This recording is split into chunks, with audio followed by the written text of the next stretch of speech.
Hold up. Stop the presses. Deontay the Bronze Bomber Wilder from Tuscaloosa, Alabama. He did not get rid of Jay Deas, co-trainer. We gonna talk about that in this here video. Hit the subscribe button, hit the like button. It's coming.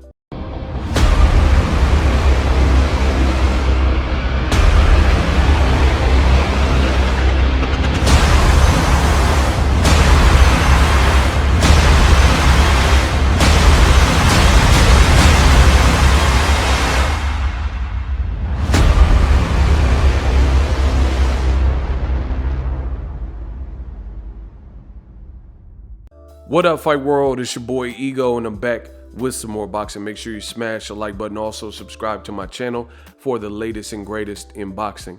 If you want to become part of the gang, notification gang, please hit the bell icon. Y'all know what to do. I'm dropping the illest content all 2021 and beyond. If you like boxing, this is your one-stop shop. Boxing content, the latest and greatest, news updates, let you know what type of shape the fighters are in. Pre and post fight breakdowns, live streams, all that and more. Again, this is your one-stop shop. Subscribe to the channel. You won't regret it. Hit the like button, share the video. We working. Now, there's a lot of people hating, whole lot of speculation when it comes to Deontay the Bronze Bomber Wilder. And I told you on my channel, I'm all about accuracy. You know, I'm like Steph Curry, shoot, and I can't miss my shots.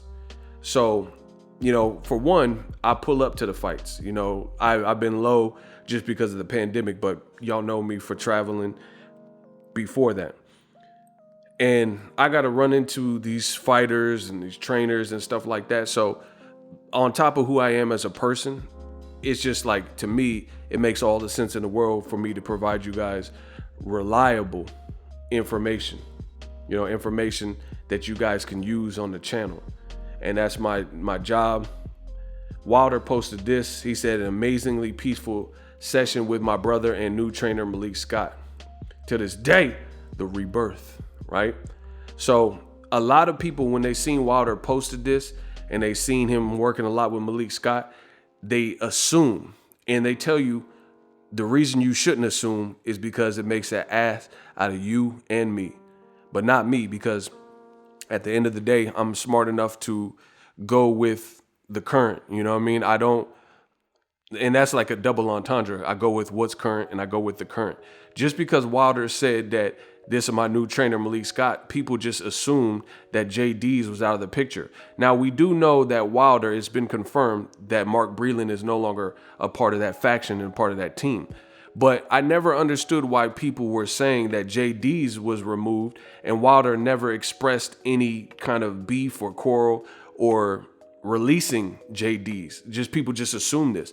And if you guys know, the Bronze Bomber has had certain people on his team. Like, he has an advisor, Al Heyman, but he also has Shelly Finkel.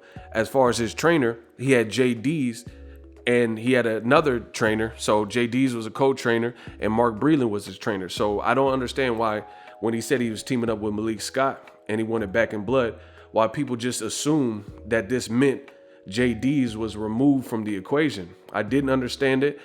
Me personally, on my channel, I did not report that because he didn't say that. And I want to make this loud and clear. There's a lot of, okay, work that body. He working the body to this day. Wilder's in crazy shape right now. Make sure you smash the like button again if you like content like this. Wilder looks like a man on fire. But again, I didn't report what people were saying, like Jay Deas was gone, because since this loss to Tyson Fury, a lot of people have nonstop opinion about Deontay Wilder, what he's doing, and they're putting words in his mouth. And first of all, Wilder's a pretty imposing guy. He's a incredible puncher and stuff like that. So it's sad because we know a lot of these reporters and boxing media and fans and stuff, they would never do or say in the real world half of what they say to Wilder and about Wilder on TV or on the internet or something. You know what I mean? People come out and just admit that Wilder, they say he's depressed and all kinds of stuff.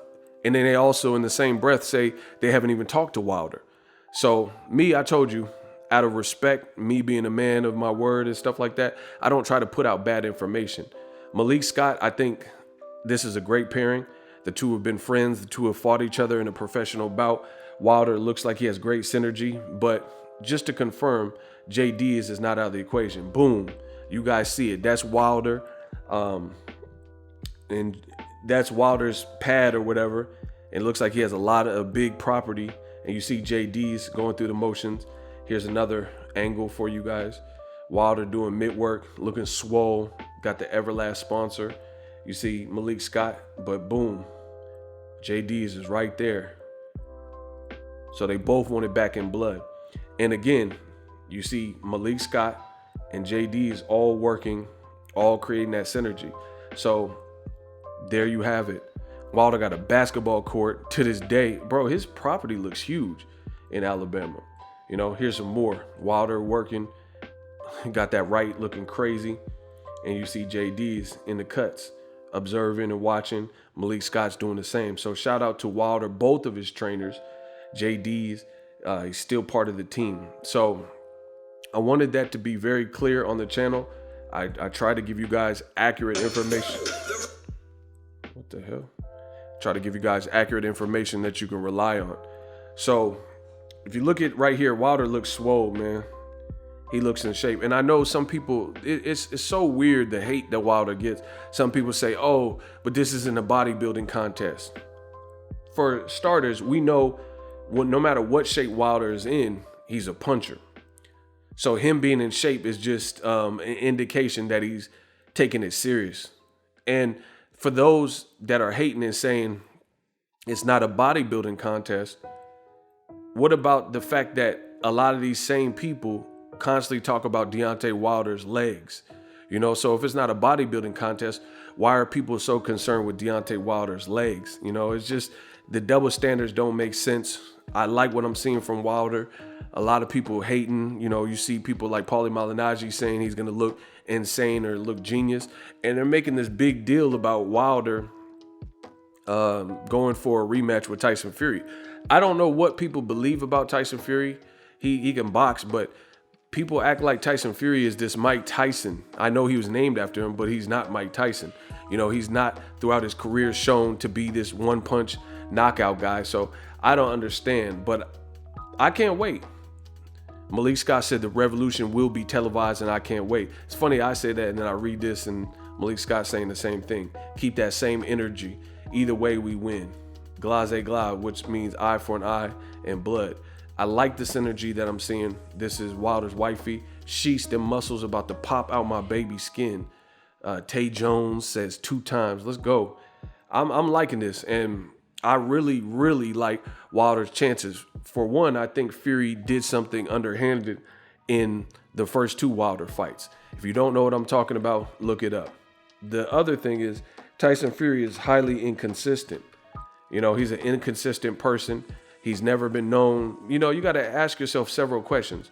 Fury's never been known as like a walk you down type of fighter. He's always been known as more so a boxer. He doesn't look like he's in great shape right now.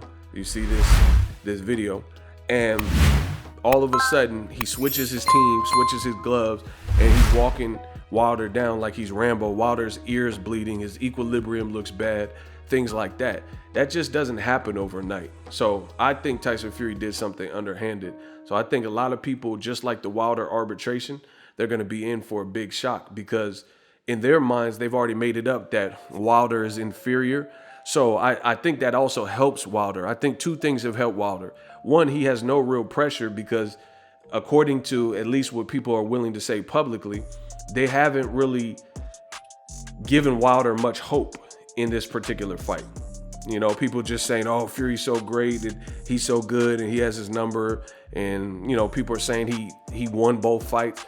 And I have never seen this, unless you have the complexion for the protection. I have never once seen a fighter get knocked out in the first fight like Tyson Fury was knocked out. And then people gave that person the fight despite a long count and things like that. People just said, hey, this person won easy work when they were knocked unconscious and dropped 2 times. I've never seen that in the whole sport of boxing, right?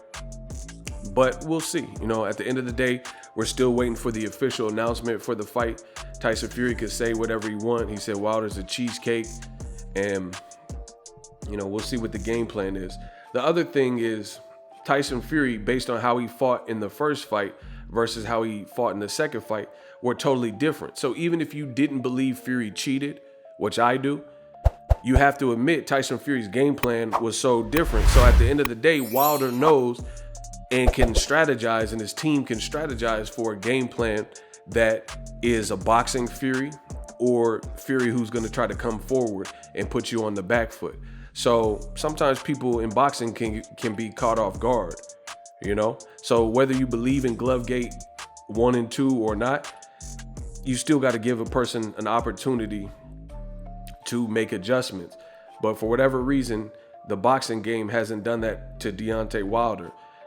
And just like the arbitration, I think there's a lot of people that are going to be in for a rude awakening. People are acting like Wilder can improve and he's too old to improve. But we'll see. The other thing that really doesn't make sense is Wilder has game-changing power. All he has to do is land one shot and it's a whole different game, So we'll see ultimately. Drop your thoughts in the comment section. Let me know how I did in this video. Use my link in the description to get TUBEBUDDY if you want to level up your YouTube content, increase your discoverability, and become more effective. Use TUBEBUDDY. I've been using it for years. It'll level up your content, in turn making you more money. Drop your thoughts in the comment section. As always, hate, comment, and subscribe. Are you tired of your YouTube videos not getting any views? Well, consider TUBEBUDDY. I've used TUBEBUDDY for years to scale up my YouTube channel. Now we're sitting over 200,000 subscribers. TUBEBUDDY is a browser extension that offers a ton of built-in productivity and time-saving services to take your channel to the next level. Use my link in the description to get started with TUBEBUDDY and level up your channel faster. We working.